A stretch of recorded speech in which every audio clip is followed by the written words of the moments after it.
Baik, kita berjumpa lagi di Tok Tok Show. Ini segmen keempat, mana saya akan cerita pengalaman saya. Saya 2 kali meliput. Masih bersama Pak Bupati Jayapura, Pak Matius dan Bung Abdul Nababan. Jadi saya ini 2 kali pergi liput apa yang orang bilang COP dan United Nations Climate Change Forum. Ya. Di sana saya terdengar komitmen semua pemerintah, termasuk Indonesia, akan menjaga hutan supaya tidak terjadi perubahan iklim yang drastis dan melibatkan masyarakat adat. Itu tahun 2007 sama 2008. Artinya kalau sekarang 17, 10, sudah 4 tahun, 14 tahun. Tapi justru sekarang saya kalau lihat di Papua, terutama di Jayapura ini, malah perubahan iklimnya itu sangat terasa sekali. Yeah. Dulu mungkin kita masih bisa jalan di tengah kota ini, siang-siang gitu ya. Masih nyaman lah. Sekarang ini panas main. Dan ini saya lihat memang ada soal hutan, terutama hutan yang mulai. Saya tinggal di Makassar, di Siklop ini. Jadi saya lihat situ hutan habis sampai orang babat sampai bikin kebun segala macam. Nah,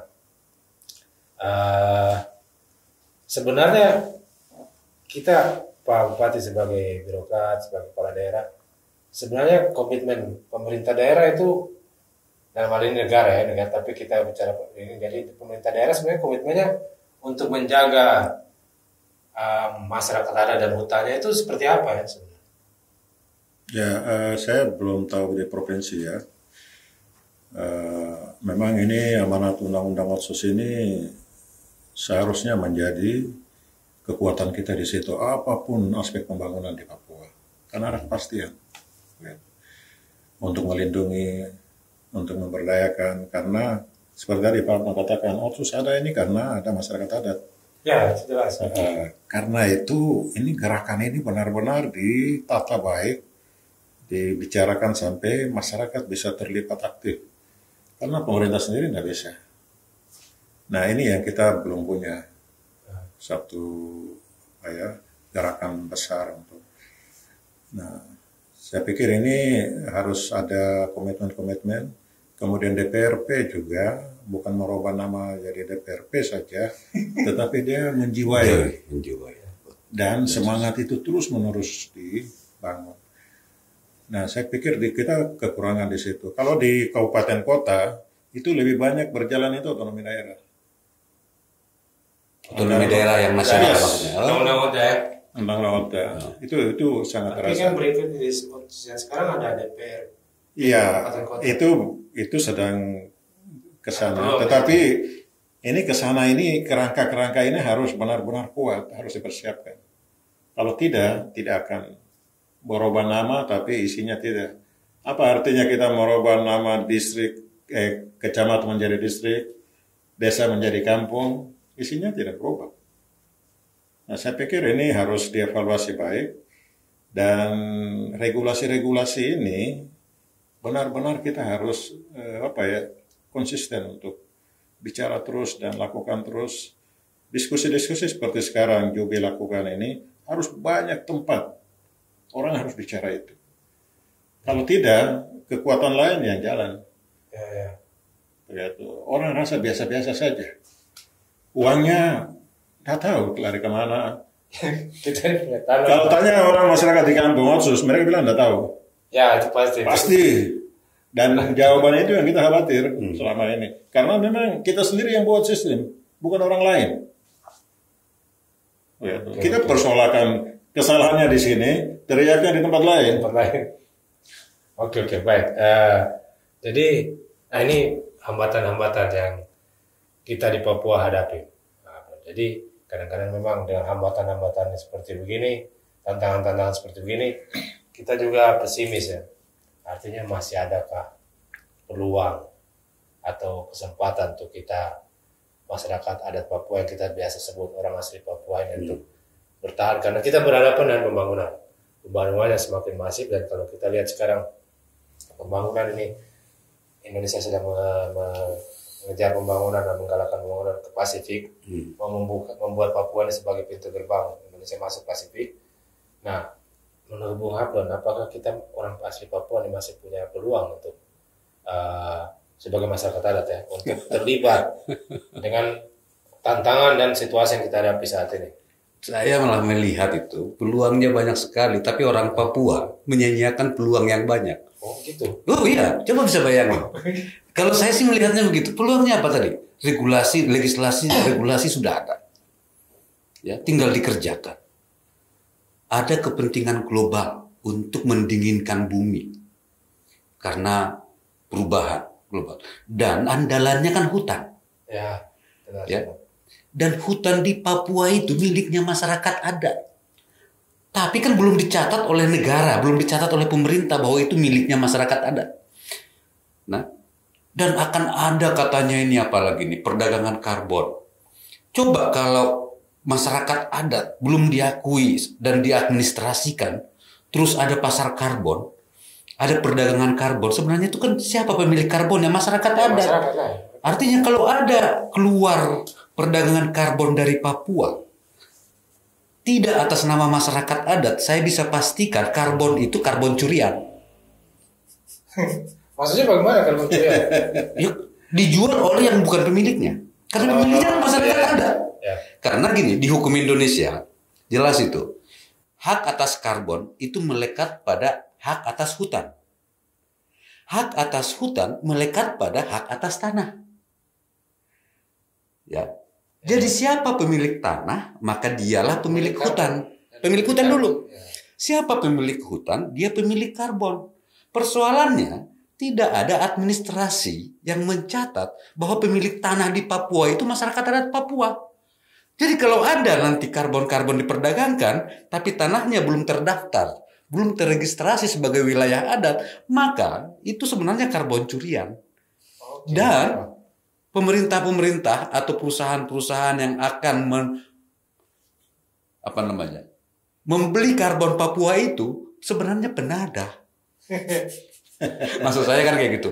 Nah, artinya peluangnya di kabupaten ada, di provinsi ada, di nasional ada, di internasional ada, tapi tetap saja ya orang asli Papua, khususnya para pemimpin-pemimpin adat, khususnya mereka yang sekarang ada di pemerintahan, jadi bupati, jadi DPRD, jadi DPRP, ya, memanfaatkan peluang itu atau tidak, jadi sebenarnya di tangannya orang Papua.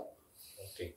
Ya saya sendiri kan sebenarnya lihat juga peluang itu, artinya ketika saya melihat bahwa Indonesia ingin menjadi pintu gerbang Pasifik di Asia Tenggara, ya kita di sini juga menerbitkan berita tentang Pasifik. Ya. Jadi kita karena pasti mau tidak mau akan ada Papua. Iya. Mau lihat mana lagi memang. Pasifik tuh. Jadi kita orang Papua memang harus mulai bisa membaca itu dan memanfaatkan situasi. Memang.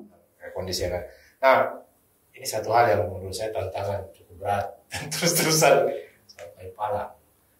Ini orang bilang aku mau punya apa? Kayu palang itu yang paling mahal. Nah, bupati menurut saya yang menghadapi, yang sering sekali menghadapi kayu palang ini, itu sebenarnya bagaimana ya bupati melihat fenomena ini sebagai orang sana, orang Sentani? Fenomena itu kaitannya dengan pembiaran yang terlalu lama, tidak ada kepastian. Jadi muncul gerakan-gerakan, tindakan-tindakan seperti itu. Dia tidak ada ilmu lain. Ya. Tinggal dia harus lakukan dengan cara yang tidak manusiawi sebenarnya. Tetapi itu kondisi kita. Ya, itu harus dihadapi. Harus jadi masalah ekonomi, masalah sosial, budaya, banyak ketidakpastian. Jadi kita bersyukur bahwa khusus untuk masyarakat adat dengan adanya Kongres Dewan Adat Papua kemarin di Kaimana, saya melihat itu satu langkah maju. Satu langkah maju dan mereka berbicara tentang masalah yang kita diskusi ini. Nah, ini harus disikapi positif oleh semua pihak, kasih ruang. Uang atau ruang? Kasih ruang. Kasih ruang. Mereka sebenarnya tidak perlu uang. Mereka punya kekayaan yang besar. Ya. Nah, saya pikir ini yang harus kita coba fasilitasi, kita dorong. Dan praktek-praktek seperti kita lakukan di Kabupaten Jayapura, mungkin ini bisa menjadi gerakan besar oleh masyarakat adat. Kita tidak bisa menunggu. Mau tunggu siapa? Ya, itu. Kita sendiri harus memperbaiki, kita harus bangkit. Nah, karena itu Jayapura kita sudah rayakan kebangkitan adat yang ke-8 itu dalam rangka itu. Anda bisa sendiri ya, apa yang kurang? Anda punya regulasi, tinggal Anda bicara dengan bupatimu, bicara dengan wali kotamu. Kami butuh kepastian ini. Harus kerjakan. Tapi satu hal yang menurut saya kurang pas di kabupaten ya. Jadi kita kan biasa lewat bandara tuh. Jadi pergi naik pesawat itu pasti lewat bandara. Dari dulu yang selalu jadi pertanyaan untuk saya, kenapa sulit sekali kita orang Papua, terutama orang Sentani, ada di bandara itu bekerja di front desk, di bagian depan urus tiket segala macam itu. Kan orang bilang wajah pertama satu kota tempat itu, itu ya di bandara. Tapi kita orang Papua ya, setuju. Porter saja. Tapi kalau mau Belanda check in tiket apa. Itu satu soal yang selama ini jadi pergumulan. Saya tadi pagi terlambat ke sini karena rapat dengan AP1, Angkasa Pura 1 dengan perhubungan. Nah, saya bilang ini sebelum AP1 datang, kami sudah rapat 2 kali di Jakarta. Permintaan saya, wajah Bandara Sentani itu harus benar-benar ada di Papua. Kasih ruang untuk kesempatan. Kita akan latih sama-sama. Pemerintah bertanggung jawab untuk meningkatkan kapasitas. Saya bilang begitu. Tapi buka ruang. Nah, tadi rapat saya bilang ini banyak yang sedang komplain ini. Saya mau kembali lagi ke Jakarta, saya tanya lagi komitmen kita. Ya karena itulah penguatan juga. Ya, kalian kasih jawaban. Jadi tadi kita rapat dan banyak hal ya. Jadi saya pikir juga kabupaten punya kapasitas apa di bandara itu provinsi. Ya. Tapi karena ada di sini ya tepat kita harus paksa mereka. Bagus ya harus lah. Karena kita bicara konteks masyarakat adat dan konteks khusus, ya harus. Ya setidaknya bandara itu bukan berwajah tapi kita mau lihat juga ada orang, kita punya orang Sentani ada duduk di situ, terus tiket, check in, Kita keluar negeri misalnya, jangankan ya Singapura. Wah, gagah sekali lihat orang lokal. Wah, gagah sekali. Ini kacau kita ke bandara kita. Macam turun di Makassar. Aduh, Makassar yuk. Aduh, karena itu kemarin pun itu banyak saya teman datang wartawan. Bandaranya kayak gini ya. Mas saya bagaimana? Ya, tidak ada apa-apa. Ya itu produk kita lah sekarang. Baik kita. Tapi itu menarik itu. Iya sebenarnya itu. Jadi saya juga. Ya mungkin pertanyaan ini sudah bukan pertama kali saya sampaikan ke Bupati. Saya sudah sering tanya ini. Karena perasaan saya ke bandara. Ini saya sudah 2 kali tidak pergi. Sudah 2 tahun lebih. Tidak keluar Papua karena COVID ini. Mau pergi juga tapi urusan terlalu banyak. Urusan surat-surat.